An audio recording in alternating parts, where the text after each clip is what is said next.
Today's tough question is this. Wofford is a 19.5-point underdog to Tennessee. Can Wofford beat the Vols? Caleb? I honestly don't think it's possible for Wofford to beat the Vols. I'm just going to say it. I'll say it up front. They are a decent shooting team, but they shoot 34%. And the way they play is they actually play an inside-out style of basketball, Dave, that you would expect from a Power 5 team. But they play it with 4 guards. Okay, they have 4 guards, and they play inside-out with 4 guards, and they have one 6'9" player in Kyler Filowich, who is 6'9", 250. They are going to, and I'm dead serious on this, I've told you I was worried about Purdue's size affecting Tennessee yesterday. Purdue has 2 bigs. Wofford has one that they run at different times to try to play inside out. That's not going to work that's not going to work against Tennessee because Felix Opera can shut down one guy who's not athletic. He's 6'9", 250, Dave. I mean, and we're about to make a few more jokes about him in a second, but we'll save that for first. I just want to point out that Wofford they're just again, they try to win by grinding it out. How are you going to grind it out against the king of grinded out teams in Tennessee basketball if you're a mid-major? That's just not a good matchup. The whole region's pretty much grinded out, which I think helps Tennessee. But you're absolutely wrong. Let me tell you why. Today's tough question brought to you by Banks & Jones, Tennessee's trial attorney, banksandjones.com. Today's tough question. Boom. You heard that. Now take it. The Dave Hooker Show with Caleb Calhoun. Represented by T. Scott Jones, banksandjones.com. Tennessee's trial attorney. From the Ted Russell Ford Lincoln Studio, East Tennessee's #1 volume and customer service dealer, Ted Russell Ford and TedRussellLincoln.net. Now to the Dave Hooker Show on Off the Hook Sports.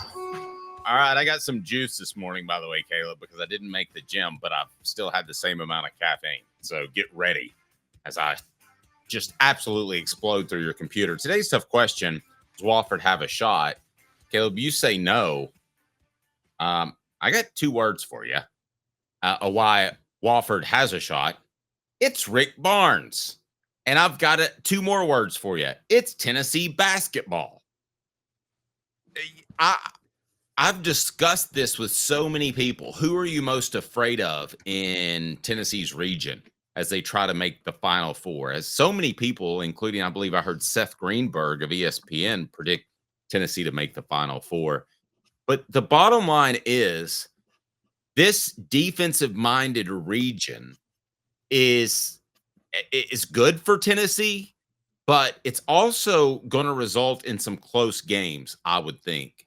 And at that point, I believe that the pressure of Rick Barnes trying to break into his second Final Four, he's been coaching since 1970, that pressure will mount on the Vols. So I think Wofford has every opportunity to beat Tennessee. I don't think it'll happen. I think Tennessee will win by 10 or 12. I would not take the points, but I'm not a gambler either, Caleb. But as long as you got Rick Barnes on the sideline, I kind of remember it was Jim Herrick said, referring to Jerry Green, as long as you've got the silver fox pacing the sidelines, you've got a chance. Talking about Jerry Green with his arms crossed, he said, as long as Rick Barnes is the head coach, I think Tennessee has to be one of those teams that you look at, much like Kelvin Sampson, who's made a couple of Final Fours at Houston, but had a vacate one.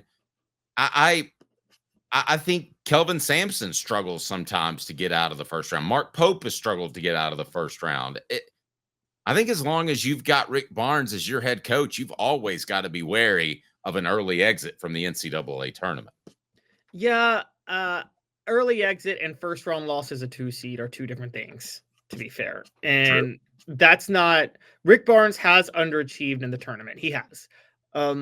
His lowest first round loss, if I'm not mistaken, his lowest seeded first round loss, I believe it came in 2002 as a number 6, in 2000 as a number 2001 as a number 6 seed. So while Rick Barnes does oftentimes flame out in the NCAA tournament, and you are not lying there, he doesn't do it as a 2 seed.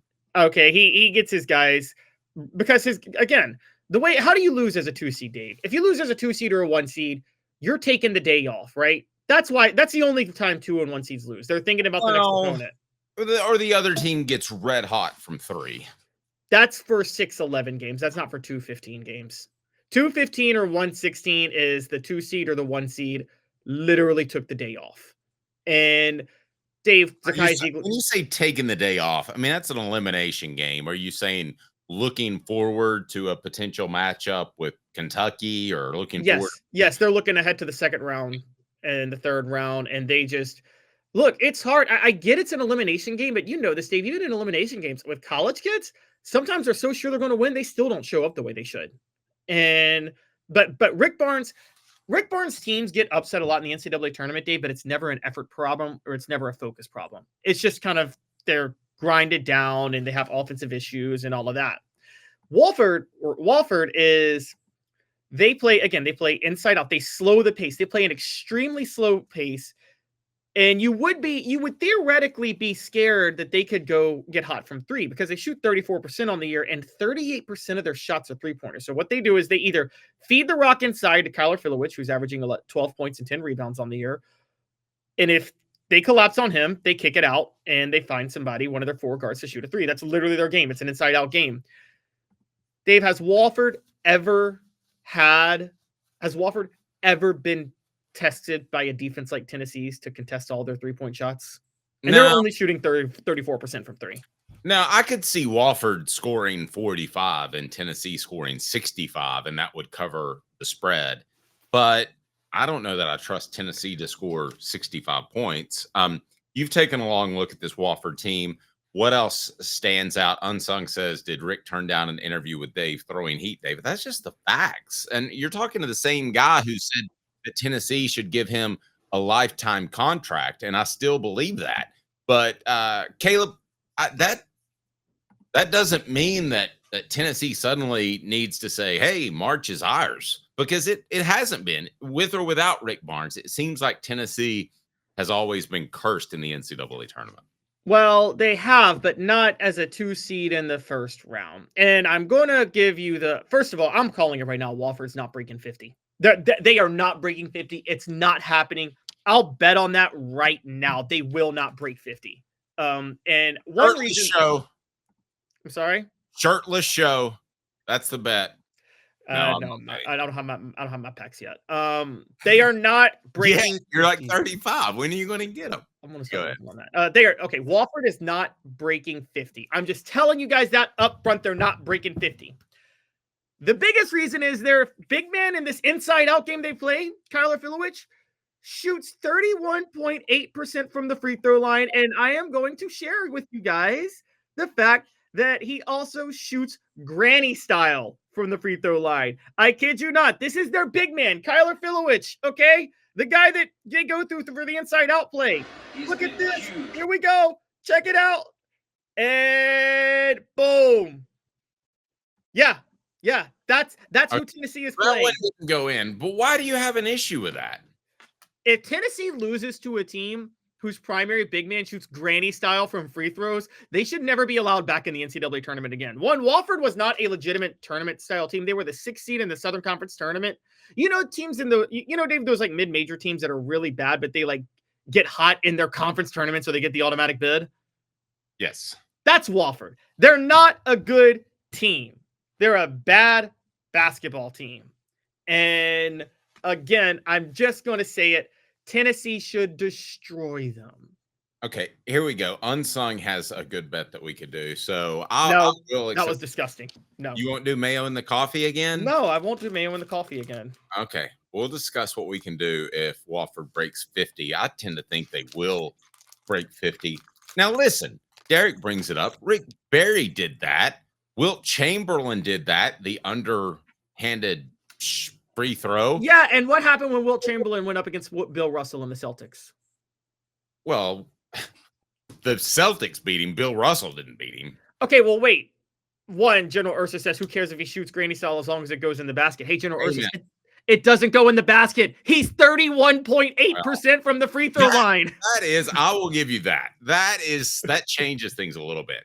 If he were like a 70% free throw shooter and he was doing it granny style, I would say good for him. Nice to set the ego aside. We don't all have to be these tough men, these Ray Allen shooters. And let's face it, the reason more people don't do granny style is because of the machismo, right? Isn't it because, hey, I'm a man, I'm going to shoot like a man?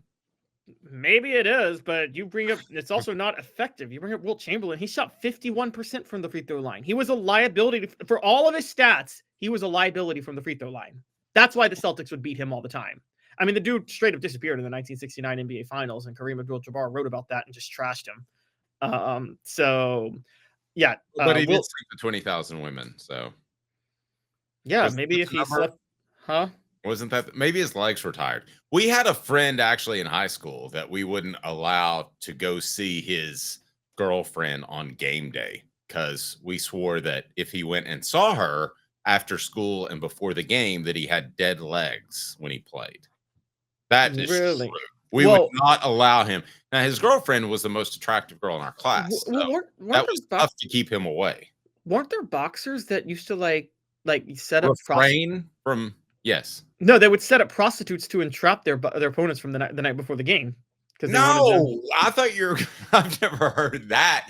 No, boxers used to refrain from sexual activity because it built up their testosterone, theoretically. Don't you remember Rocky?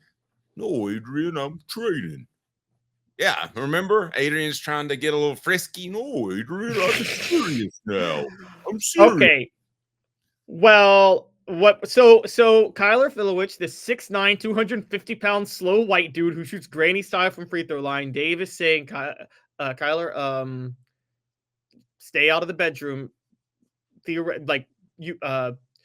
Stay out of the bedroom the night before you play Tennessee, and then maybe Wofford has a chance. Well, especially day of. Now, boxers used to do it 6 weeks before. I don't know how in the hell they did that. I'm sorry. If I'm Kyler Filowich, Kyler, and I'm not just saying this because we're a Tennessee side, because we're just covering things. I'm just going to give you advice. Kyler, you're not winning this game. Your team has no chance. Enjoy the trip to Lexington for the NCAA tournament and pick up every woman you possibly can and say, I'm playing in the NCAA tournament tomorrow. Because by the time they see you play, nobody will want to be around you. Now, Derek points out that he leads the league in assists as a center. So what we're going to do now, today's tough question, we're going to adjust that a little bit. So I officially want your prediction. How far does Tennessee go in the NCAA tournament? I didn't ask you on Monday. We've had a chance to digest it, but I'll tell you where I think Tennessee finishes after 30 seconds from Banks and Jones. T. Scott Jones, Banks and Jones, Tennessee's trial attorney, banksandjones.com.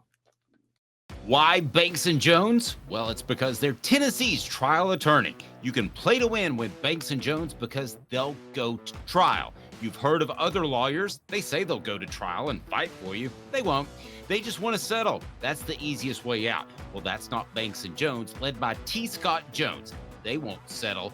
They'll go to trial for you. Tennessee's trial attorney. They play to win. Truly, Tennessee's trial attorney when it comes to criminal defense or personal injury. Why settle? It's Banks & Jones. T. Scott Jones. Banks & Jones. All right, Caleb, let me ask you, where are you? What do you think of this Tennessee basketball team? Your official prediction. I don't want your whole bracket. Just how deep does Tennessee go? They're going to the Final Four. You know, you are the second person to say that I respect. Will West said that. I sat in for Tyler Ivins on the Sports Animal from 3 to 7 on Monday, and Will West firmly believes that Tennessee is going to the Final Four. Seth Greenberg believes that Tennessee is going to the Final Four, saying they're due on the Dan Patrick show. I believe Tennessee makes it to the Elite Eight. I believe they play Houston, and Houston out Tennessee's Tennessee. They are slightly better defensively. Not slightly. They're number 1 in the nation. Tennessee is around number 9. They play a similar style, and I think what's going to happen, I'm going to be really specific in my prediction. I didn't ask you to do this, but here's where I am. I think it comes down to the final 2 minutes. It's a close game, and Tennessee realizes the pressure and gets tight. Let me ask you this. If it's a close game against Houston, how worried should Tennessee fans be that the Vols get tight in that game? Not at all. I think Houston would get just as tight. I'm sorry. I'm just going to say it. I think we should. I think you should change your name to Dave Sampson, because I think you have a crush on Kelvin Sampson, because you're just so protective of Houston and what they've done. And I'm just here to tell you guys,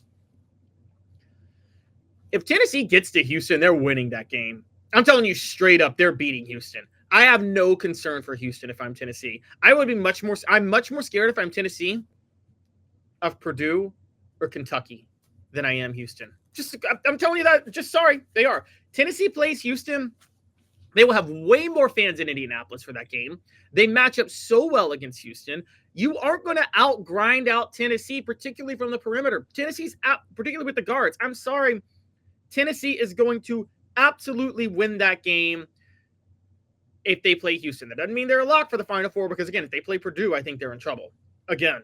But I do think if they play Houston, they have the advantage. They have the matchup edge.